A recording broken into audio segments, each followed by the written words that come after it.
at NBI ang isang hotel sa Pasay na pinaniniwalaang pinagtataguan ng ilang wanted umano dahil sa flood control anomaly. Para sa detalye, magkakausap natin live si Mon Gualvez. Mon, bakit ang daming pulis? Sino-sino ba yung mga hinahanap at ano ang kaso nila?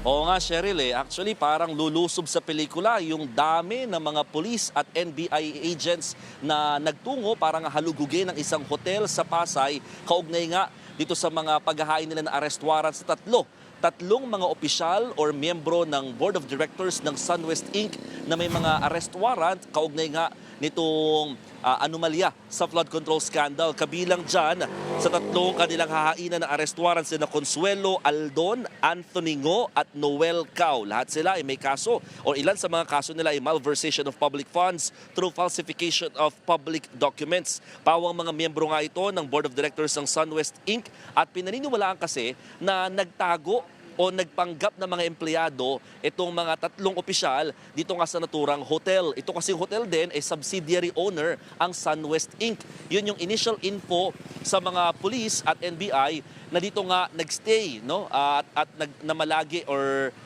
nagtago itong tatlo sa mga opisyal. Maalala kasi natin, Cheryl, no, out of 16 na nahainan ng arrest warrant, kaugnay nga sa maanumalyang flood control projects, 9 pa lamang ang nasa hawak ngayon ng otoridad. Sa 9 na yan, wala pa ni isang mga opisyal mula sa SunWest Inc. So ito sanang tatlo ang una sa mga maaaresto nila.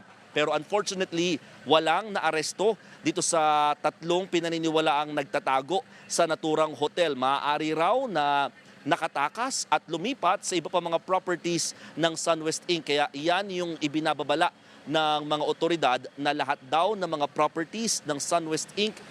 Talagang kanila din daw binabantayan at talagang pupuntirihin eventually. Kaya nga nagbabala rin sila sa mga posibleng magkanlong o magtago. At kapag napatunayang sila nga ay talagang nagko-cover for these wanted individuals, mananagot din daw sila sa batas. Cheryl. Kung hindi nila inabutan, pero may kumpirmasyon ba na dyan na malagi ng ilang araw, paano nila i-double check? Kasi pwedeng, sabi mo nga, nakatakas lang yung mga CCTV.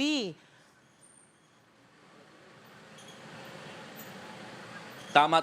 Actually, Cheryl, talagang classified alpha nga, no, yung tawag nila dito sa information na natanggap nila na nandito sa naturang hotel sa Pasay, itong tatlong opisyal ng SunWest Inc. Sila nga raw ay nagtatago pa nga sa kitchen, sa may housekeeping. Doon talaga sila nagstay pa eventually. Ang sabi din naman ng mga otoridad, marami sa mga nagbibigay sa kanila mga tipsters, or mga tips rather, pawang mga talagang mga civilian din. At mga galit na rin daw sa issue ng katiwalian o korupsyon nga sa bansa. Kaya madali din daw nakakatanggap ng mga impormasyon itong mga police. It just so happen na talagang kahit na an hour lamang yung kanilang jump off kanina, talagang hindi nga nila natagpuan o nadatnan na itong tatlong opisyal ng SunWest dito sa naturang hotel sa Pasay. Paano isinagawa mo yung paghalughog? Lalo na't di ba may mga ibang guest dyan sa hotel? It answer also, Cheryl, no, kung bakit napakaraming mga pulis. Kasi nga sinasabi nila, aside sa pag-cover din dito sa whole area ng hotel premises, para nga mas mabilis nilang maisa-isa yung 10 floors ng hotel. Kung bakit ganun kadami daw yung mga tauhan ng pulis at NBI na lumusob at naghalughog dito.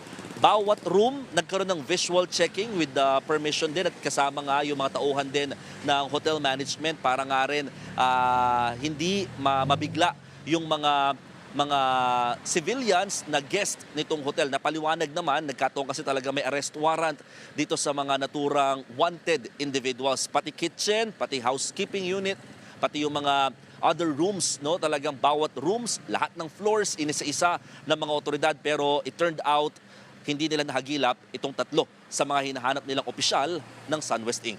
Cheryl. Maraming salamat, Mon Gualvez.